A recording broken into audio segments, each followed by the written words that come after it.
Okay, good afternoon guys. Mayroon tayo ditong gamit na malimit po natin gamitin sa bahay natin, which is ito po yung water heater. And we have here also Nikola. Ito po yung Save and Protect, Energy Saving and Protector device. Okay. May manufactured po nito. Sarili po nating gawa ng company, ng project ng Alpha Marketing Corporation. So, i-demo po natin kung gaano kalakas kumonsumo ng kuryente ng wattage yung ating water heater. So, nakaset up na po yung ating parang pinaka-metro. Kumbaga sa kuryente o sa Meralco, metro na po ito. So, isasaksak ko po yung water heater. Titingnan nyo po itong kulay dilaw. Yung kulay dilaw, kung gaano po kalakas. So, nakita nyo po from 0, naging 1,209.86. Diyan po ang nilalaro. Ngayon po, si Nikola, ilalagay po natin. So, tanggalin ko muna. Okay. And then, ipa-plug in po natin si Nikola. Okay. So, ito po yung Nikola natin. Nakaka-launch lang po nitong December. Actually, ang mass production nito darating po sa Biyernes. Ngayon po ay araw ng Huwebes. Isang araw na lang po yung pinaka-aantay po namin. Darating na po siya. So, dito, may dalawang plug po itong Nikola.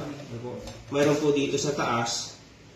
Ibig sabihin po, ito, inducted load appliance. Yung mga appliances po natin na may mga motor, katulad po ng electric fan, washing machine, aircon. And then, nakikita niyo po, may isa pang saksakan. Ang nakalagay naman po, resistive load.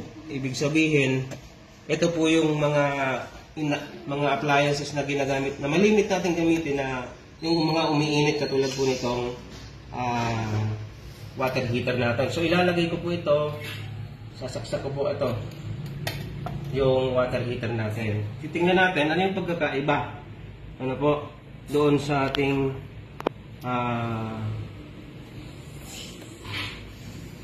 so, kanina, ilan po yung kanina? 1,300 plus, di ba?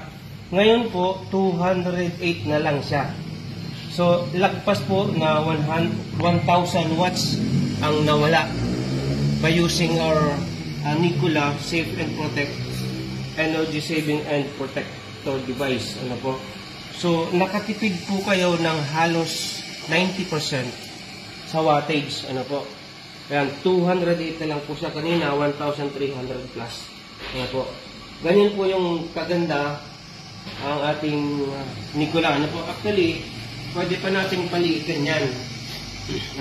Pwede pa nating palitin yan by using another, isa pang Nikola. Pag sinaksak ko po yung Nikola dito sa plug, so, isa pa pong Nikola ito, ang mangyari po niyan, ilan na lang po? 81.5 watts na lang po siya. So, pinapalakpakan po lang. Ayan na.